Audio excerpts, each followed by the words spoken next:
예, 오늘 말씀의 제목은 은퇴는 없어졌답니다. 은퇴는 없다는 겁니다. 제가 이렇게 제목을 정하니까 야, 우리 목사님 죽을 때까지 목회하려나 보다 그렇게 생각하십니다. 뭐 저도 하면 좋겠지만 그렇게 안 될 겁니다. 아마 때가 되면 저도 물러나야 됩니다. 제가 오늘 은퇴는 없어졌다, 은퇴는 없다는 것은 여러분들에게, 우리들에게 해당되는 말씀이 됩니다. 특히 이 자리에 이제 우리 가정의 달을 맞이해서 연로하신 분들, 62세 되신 분들, 70, 80 되신 분들에게 되는 말씀이 되고, 특히 30, 40대들도 오늘 이 말씀에 아마 깊은 연관성을 갖게 될 겁니다. 우리가 신문을 통해서 한국에서 그 연금 문제가 사회적인 이슈가 된 것을 우리들이 알고 있습니다.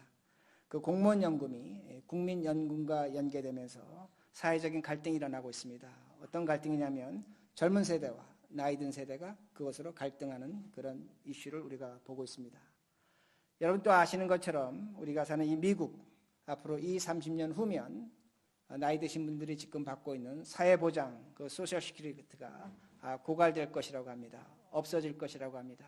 받기는 받을 겁니다. 아마 굉장히 적은 금액을 받게 될 것이라고 합니다.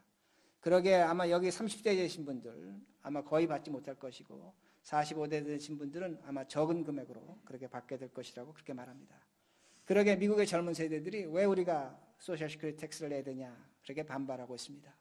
미국도 젊은 세대와 나이 든 세대가 이런 재정적인 문제로 갈등하고 있는 것을 볼 수가 있습니다. 제가 지난주에 어떤 집을 신방했는데 그 집에서 저에게 이렇게 말합니다. 목사님, 제가 은퇴한 것이 너무나 감사합니다. 왜 감사합니까? 여쭤봤더니 과거에는 무엇을 해도 먹고 살았습니다. 그런데 이제는 무엇을 해도 안 됩니다. 이 극심한 불경기에 은퇴한 것 하나님의 은혜입니다. 너무나 감사합니다. 그렇게 말씀하십니다. 그리고 그 다음 말씀이 이렇게 말씀하십니다. 요새 젊은 세대가 너무나 안 됐다는 겁니다. 사실 맞습니다.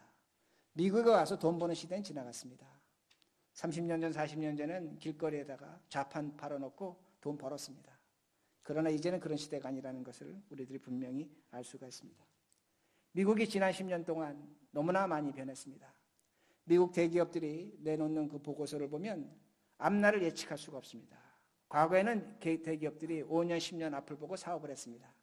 그러나 지금은 그렇게 사업을 할 수 없다는 겁니다. 여러분, 인터넷 발달로 아이들이 지금 컴퓨터 게임합니다.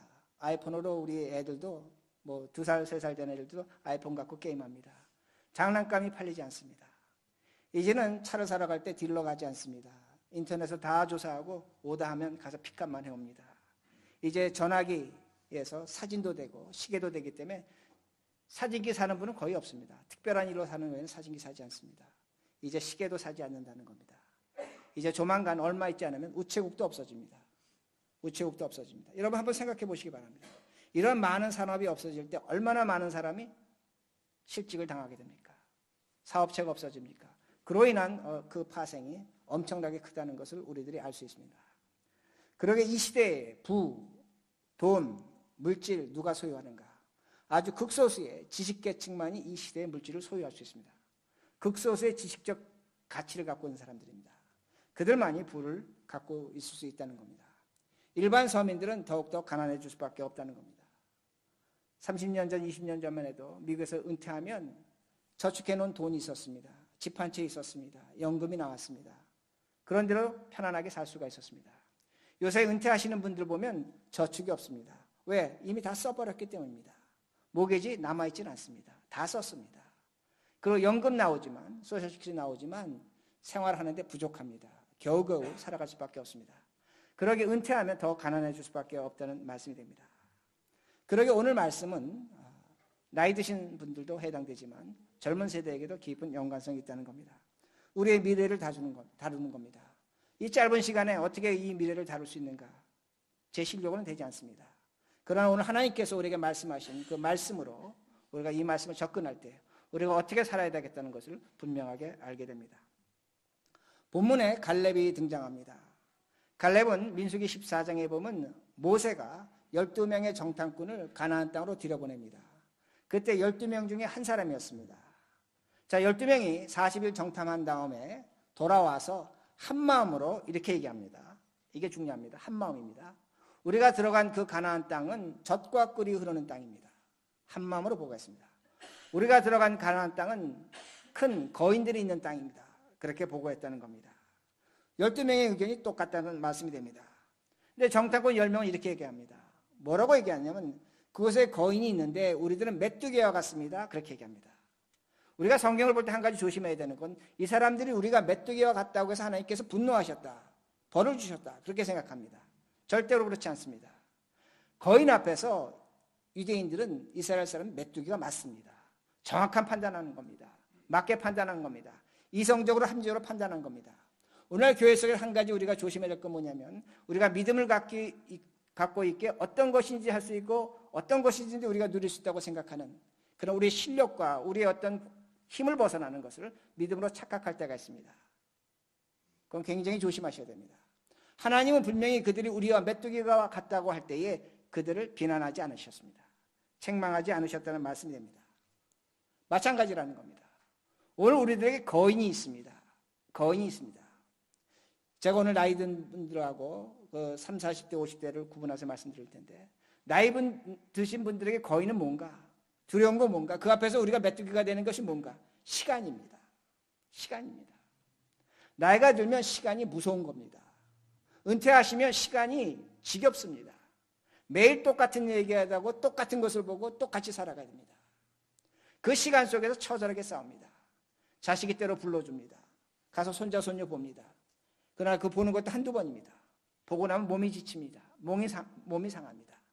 그러게 주어진 시간, 은퇴하고 난 다음에 그 주어진 시간 속에서 너무나 많은 분들이 몸부림치며 살아가는 것을 분명히 볼 수 있다는 겁니다. 돈도 소용없습니다. 돈 있으면 은퇴하면 좋습니다. 그러나 그것도 한때입니다. 시간이 지나가면 그 돈도 소용없는 겁니다. 그러게 두려움은 있습니다. 치매라는 두려움이 있습니다. 그러게 은퇴하고 난 다음에 그 시간 속에서 우리는 메뚜기 같은 그런 존재라는 것을 분명히 알 수 있습니다. 여기 젊은 세대가 있습니다. 젊은 세대에게 그 거인은 무엇인가? 자이언트는 뭔가? 돈입니다. 돈입니다. 여기 30대, 40대 열심히 일하십니다. 벌고 봅니다. 벌고 벌지만 항상 부족합니다. 돈에 쪼달립니다. 사업을 하지만 이 사업이 언제 어떻게 될지를 모릅니다. 예단하지는 못합니다. 이민자의 사업은 적은 자본으로 합니다. 적은 자본으로 하다 보니까 경쟁이 강합니다. 경쟁이 셉니다. 업종이 제한되어 있습니다. 한 번, 두 번 사고로 사업이 훅 날아가는 것 우리들이 얼마든지 볼 수 있다는 겁니다. 여기 직장 생활 하시는 분들도 있습니다. 직장 좋은 겁니다.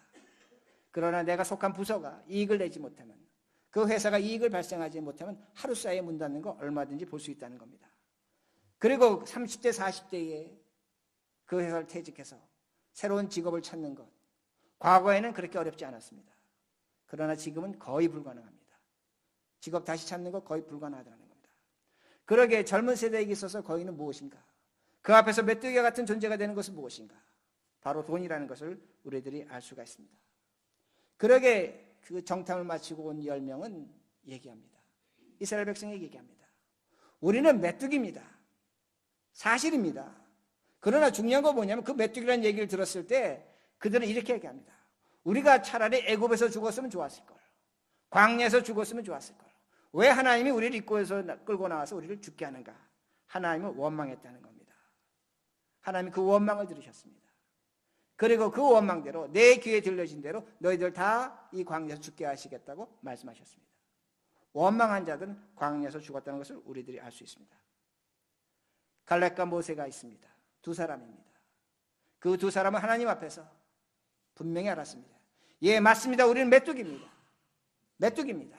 그러나 하나님이 함께 하시면 저 거인들이 우리의 밥이 됩니다. 이게 중요한 겁니다. 하나님이 우리와 함께 하시면 내가 메뚜기라고 할지라도 저 거인들이 우리의 밥이라고 그렇게 고백하고 있습니다. 그러기에 다른 것이 아닙니다. 오늘 이 시대를 살아가는 나이가 드셨던 젊었던 간에 중요한 건 뭐냐면 우리에게 거인이 있습니다. 메뚜기와 같은 존재입니다. 그러나 신앙인으로서 믿는 자로서 하나님이 우리와 함께 하시면 저 거인들이 우리의 밥이 된다는 그 믿음, 그 확신을 분명히 소유해야 된다는 겁니다. 그 증거는 뭐냐? 하나님을 원망하지 말아야 된다는 겁니다. 하나님을 원망하지 마시기 바랍니다. 나이가 들어도 하나님 원망하지 마시고 나이가 젊어도 사업을 해도 뭘 해도 안 돼도 하나님 원망하지 마셔야 된다는 말씀이 됩니다. 며칠 전에 여러분 아마 신문을 보셔서 알 겁니다. 그 페이스북에 최고 경영자인 그 셰릴 샌드버그의 남편이 그 휴가지에서 러닝머신에서 운동하다가 불의의 사고로 죽었습니다. 장례식이 열렸습니다. 1,700명이 모였다고 합니다. 그 셰릴 샌드버그의 남편이 데이브 골드버그입니다.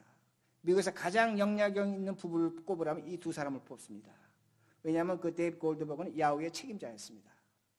자, 1,700명이 모인 장례식이었습니다. 그런데 장례 후에 그녀가 이런 글을 남겼습니다. 제가 읽어드리겠습니다. 들어보시기 바랍니다.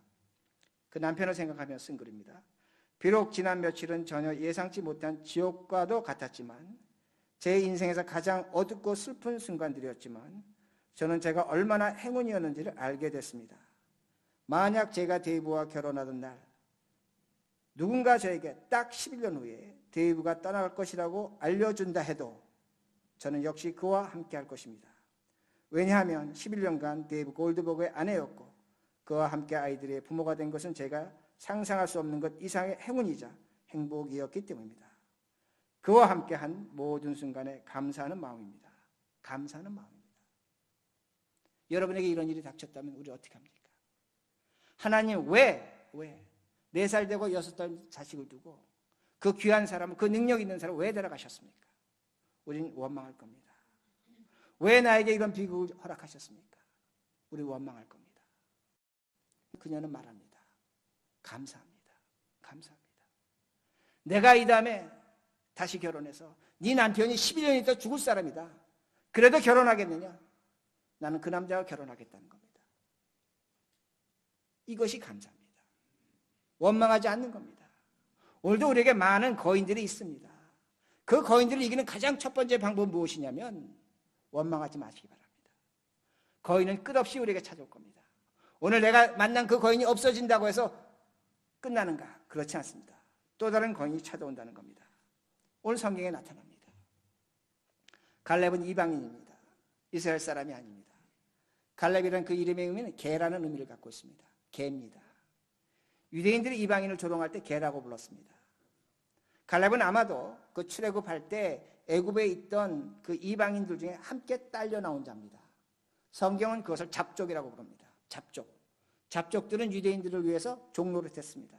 장작을 패고 물을 기른 사람들입니다. 자, 여러분 한번 생각해 보시기 바랍니다.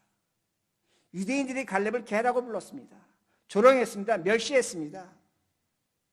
그러나 그는 45년 동안 그 자리에서 그들과 함께 있었다는 겁니다. 갈렙에게 또 다른 거인이 있습니다. 그 거인은 누구냐면 함께 살아온 유대인들입니다. 자신을 조롱하고 자신을 멸시하고 자신을 구박했습니다. 그러나 45년 동안 갈렙은 그들과 함께 살아왔다는 것을 알 수가 있습니다. 오늘이 마더스데이입니다. 어머니 날입니다. 어버이들이 여기 앉아 계십니다. 부모가 이길 수 없는 거인들이 있습니다. 누굽니까? 여러분들이 이길 수 없는 것이 있습니다. 평생 이기지 못합니다. 자식입니다. 부모의 거인은 자식입니다. 그러게 자식 앞에서 많은 사람들이 메뚜기와 같이 살아가는 것 우리들이 볼 수 있다는 겁니다. 제가 얼마 전에 그 정호승이 쓴 그 글을 하나 읽었는데 그가 부모 자식을 이렇게 표현합니다. 부모는 여러분 화살 아시죠? 화살. 그 화살이라고 말합니다. 자식은 화살이라고 말합니다. 그 부모는 활이라는 겁니다. 활과 화살이라는 겁니다. 그런데 사람은 젊으면 장대와 같이 꼿꼿합니다. 마음도 꼿꼿하고 마음도 꼿꼿합니다. 그러나 나이가 들어가면서 몸도 마음이 휘어집니다. 굽어집니다. 그런데 여러분 그 화살을 쏘려면 활이 어떻게 됩니까? 많이 휘어져야 됩니다.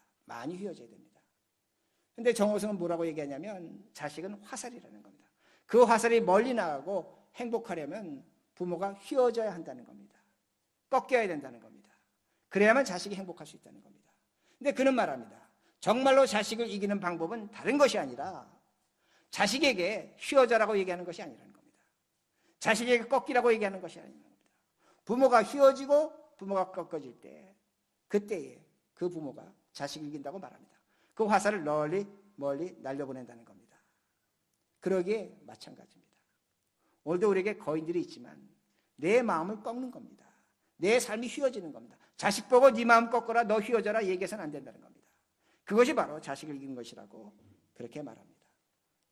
오늘 또한 제가 이렇게 이야기하는 것을 우리 자신을, 우리 한국 사람을 비하하는 것이라고 그렇게 생각하셔도 안 됩니다. 사실입니다. 현실입니다. 여러분이 여러분의 자녀들하고 직장 생활하는 자녀들하고 앉아서 얘기해 보시면 금세 답이 나올 겁니다. 우리들이 살아가는 이 세상, 이 미국은 아직도 백인들이 정치, 경제, 교육, 종교 모든 분야에서 힘을 갖고 살아가는 것을 우리들이 알 수가 있습니다. 저도 사업을 했습니다. 그래서 기억이 납니다. 사업 큰 거는 백인들끼리 나눠 먹습니다. 그들끼리 다 하고 있습니다. 그리고 작은 것 우리에게 줍니다. 유대인들도 마찬가지입니다. 지들끼리 할 거 다 합니다. 그리고 그들이 할 수 없는 것, 못하는 것, 하지 않는 것, 그걸 우리에게 줍니다. 여러분, 이번 신문에 뉴욕타임즈에 네일살롱에 대한 그 비난 기사가 났습니다. 네일살롱이라는 것은 주류 사회가 백인들이 하지 않는 겁니다. 못하는 겁니다. 할 수 없는 것입니다. 그러게 우리들이 하는 겁니다. 만약에 그들이 했고 그걸 했다면, 그걸 할 수 있었다면 그렇게 비난하지 않았을 것입니다. 똑같은 원리가 나타난다는 말씀이 됩니다. 백인들도 마찬가지라는 겁니다. 그들도 어느 정도 그들끼리 함께 모여서 있다면 그들끼리 경쟁합니다. 그 경쟁 속에서 지는 사람도 있습니다. 올라가지 못하는 사람도 있다는 말씀이 됩니다. 차별하는 것도 있다는 겁니다. 그러니까 인간 사회는 똑같습니다. 실력으로 내는 것이 아닙니다. 어느 정도 가면 인간관계로 되어지는 것을 우리들이 알 수 있습니다. 우리 자녀들이 이런 세상에 산다는 겁니다. 이것이 우리가 갖고 있는 거인이라는 겁니다. 여러분 아시는 것처럼 제가 1년에 한두 번 정도 교단 모임에 갑니다. 교단 모임에 가보면 저는 얼굴이 노랗습니다. 영어 제대로 하지 못합니다. 백인들과 함께 식사합니다. 예배 드립니다. 그러나 마음은 끝없이 불편합니다. 좋은 건 그들이 다 차지합니다. 우린 그저 구색을 맞춰줍니다. 구색을 맞춰줍니다. 그렇다고 해서 우리가 이 세상 때려칠 건가입니다. 그렇다고 해서 우리가 더럽고 치사해서 못 살겠다고 얘기할 것인가입니다. 그래서는 안 된다는 겁니다. 마태복음 5장 보면 주님께서 너희를 박해하는 자를 위해 기도하라고 말씀하십니다. 나를 오늘 괴롭히는 자를 위해 기도하라는 겁니다. 그러므로 너희들이 하나님의 자녀가 된 것을 그들이 알게 될 것이라고 그렇게 말씀하십니다.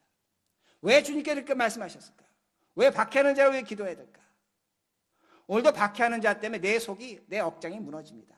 오늘도 내 것을 빼앗아가고 저들이 나에게 주는 건 찌꺼기고 오늘도 내가 같이 있지만 마음 편하지 않습니다. 억장이 무너지는 일이 한두 가지 아니라는 겁니다. 그러나 깊이 생각해 보시기 바랍니다. 오늘도 나를 박해하는 자가 있었기 때문에 내 생각이 바뀐 겁니다. 오늘도 박해하는 자가 있기 때문에 내 마음을 고쳐먹은 겁니다. 이빨 문 겁니다. 다시 한번 살아보겠다고 악쓴 겁니다. 오늘 여러분이 여러분 된 거 무엇 때문에 됐습니까? 여러분 친구 때문에 됐다고 생각하십니까? 친구는 우리에게 좋은 것 줍니다. 좋은 것은 약이 아닙니다. 쓴 것이 약이라는 겁니다. 오늘도 나를 박해하는 자, 괴롭히는 자가 하나님의 축복의 손길로 나타난 겁니다. 그것이 있기에 오늘의 내가 있었다는 말씀이 됩니다. 갈렙은 개라고 조롱당했습니다. 무시당했습니다. 물도라고 물도왔고 장작패라면 장작패습니다. 그러나 그는 45년을 기다렸습니다. 그가 기다린 것이 무엇이냐? 내 안에 있는 이 거인이 없어지길 기다린 것이 아니라 또 하나의 거인을 기다린 겁니다. 내가 그 거인과 싸우겠다는 겁니다. 그 거인이 내 인생의 타겟이라는 겁니다. 목표라는 겁니다. 그렇게 갈렙은 45년 동안 참았습니다. 똑같습니다. 오늘도 우리가 신앙생활하면서 하나님 저 거인 때문에 내가 못 살겠습니다. 저 거인을 없애주십시오. 하나님이 약속하며 말씀하십니다. 절대로 안 없어주십니다. 그 거인은 오늘도 우리를 기다리고 우리와 싸움을 할 것입니다. 그 거인이 이렇게 나타납니다. 11절, 10절과 11절입니다. 이 말씀은 성경 펴셔야 됩니다. 10절과 11절 제가 읽습니다. 이제 보소서 여호와께서 이 말씀을 모세에게 이르신 때로부터 이스라엘이 광야에서 방황한 이 45년 동안을 여호와께 말씀하신 대로 나를 생존하게 하셨나이다. 오늘 내가 85세로 돼 모세가 나를 보내던 날과 같이 오늘도 내가 여전히 강건하니 내 힘이 그때나 지금이나 같아서 싸움이나 출입을 감당할 수 있으니. 갈렙의 나이 몇 살입니까? 85세입니다. 45년 전이나 지금이나 같다고 말합니다. 싸움도 할 수 있고 출입도 할 수 있고 강건하다고 말합니다. 근데 갈렙은 이렇게 얘기합니다. 하나님이 나를 45년 동안 살려주신 그 이유가 있다는 겁니다. 나는 이것 때문에 너희들이 개라고 불러도, 너희들이 차별해도 구박해도 더럽고 치사하지만 이 세상에 살았다는 겁니다. 나는 그것 때문에 살았다는 겁니다. 12절에 그 목표가 나옵니다. 그날에 여호와께서 말씀하신 이 산지를 지금 내게 주소서. 당신도 그날에 들으셨거니와 그곳에 아낙 사람이 있고 그 성읍들은 크고 견고할지라도 여호와께서 나와 함께 하시면 내가 여호와의 말씀하신 대로 그들을 쫓아내리이다 하니. 아낙 자손이 갈렙의 목표였습니다. 그래서 아낙 자손이라고 번역했지만 현대인 성경 보면 거인 아낙 자손으로 번역을 했습니다. 갈렙은 기다리고 기다린 겁니다. 그 거인, 그 자이언트를 기다린 겁니다. 45년 기다린 겁니다. 내가 그와 싸우겠다는 겁니다. 우리 이렇게 얘기합니다. 아니 85세 된 노인이 무슨 거인하고 싸웁니까? 거인하고 싸우려면 20대, 30대, 40대 나가서 싸워야지. 이게 주체가 아닙니까? 우리 그렇게 얘기합니다. 그러나 제가 질문합니다. 20대, 30대, 40대가 거인하고 싸워서 이길 수 있겠습니까? 못 이깁니다. 거인은 이길 수 없는 존재입니다. 거인은 이기지 못하는 겁니다. 아마 갈렙은 45년 동안 수없이 이렇게 생각할 것입니다. 내가 나이를 먹어가는데 저 거인, 저 아낙 자손은 어떻게 할 것인가? 거인과 아낙 자손을 고민할 때 그는 고민할 수밖에 없었습니다. 그러나 갈렙이 아마 이렇게 생각을 바꾼 것 같습니다. 내가 나이는 먹어간다. 늙어는 간다. 아낙 자손은 저기 있다. 그러나 하나님이 함께 하시면 나는 저걸 이길 수 있다는 겁니다. 빼앗을 수 있다는 겁니다. 하나님이 함께 하시면입니다. 제가 여러분에게 질문하고 싶습니다. 여기 젊은 분도 계시고 나이 든 분도 계십니다. 70을 바라고 80을 바라보고 계십니다. 하나님이 함께 하시면 이 믿음이 우리에게 있는가 합니다. 오늘도 하나님이 함께 하시면 내가 비록 가난하지만 이 세상을 이길 수 있다는 믿음이 있으신가 합니다. 내가 오늘 나이는 먹어가지만 하나님이 함께 하시면 내가 이것을 얻을 수 있는가? 오늘 내가 직장이 없습니다. 새로운 걸 찾습니다. 그러나 하나님이 함께 하시면 내가 이걸 이겨낼 수 있다는 그 믿음이 우리에게 있는가 질문하셔야 된다는 겁니다. 오늘도 우리는 우리의 거인을 생각합니다. 내 나이를 생각하고 내 환경을 생각하고 자식을 생각하고 돈을 생각하고 이걸 생각하면서 우리는 고민합니다. 그리고 막연한 기대를 갖습니다. 하나님이 해주시겠지. 하나님이 도와주시겠지. 그러나 말씀드립니다. 이 시대는 불확실의 시대입니다. 확실한 건 딱 하나입니다. 하나님만이 확실하십니다. 하나님만이 정답을 갖고 계신다는 말씀이 됩니다. 그러기에 오늘도 우리가 하나님이 함께 하신다면 내가 왜 지금까지 이렇게 살아왔는가? 그 이유를 알 수 있는 겁니다. 하나님이 함께 하실 때 갈렙은 얘기합니다. 내가 왜 45년 동안 이 땅에서 구박받고 살았는지 그 이유가 있다는 겁니다. 하나님이 함께 하시면 나이가 들어도 공부할 수 있는 겁니다. 왜 하나님이 나와 함께 하시면 내가 왜 이것을 못하겠는가? 내가 왜 이 기술을 배우지 못하겠는가? 내가 왜 학교를 가지 못하겠는가? 내가 왜 더 다른 것을 할 수 없겠는가? 할 수 있습니다. 하나님이 함께 하시면 늦은 것이 없습니다. 늦은 것이 없습니다. 하나님이 함께 하시면 언제라도 새로운 것을 할 수 있다는 말씀이 됩니다. 우리의 인생을 사계절에 비유합니다. 봄은 씨 뿌리는 계절입니다. 여러분 열심히 일하는 계절이고 땀 흘리는 계절입니다. 가을은 추수하는 계절이고 겨울은 모든 것을 거두어들이고 그 죽음으로 맞이하는 계절이 됩니다. 우리 자녀들은 아마 봄에 해당할 겁니다. 여기 20대, 30대, 40대, 50대는 아마 여름에 해당할 것이고 60대, 70대는 80대는 가을에 해당합니다. 그리고 겨울이 우리에게 찾아옵니다. 죽음이 우리에게 찾아올 것이랍니다. 제가 여러분에게 질문하고 싶습니다. 봄, 여름, 가을, 겨울에 어떤 계절이 가장 중요하다고 생각하십니까? 아마 여러분들은 속으로 이렇게 생각할 겁니다. 내가 지금 있는 가을이 중요하죠.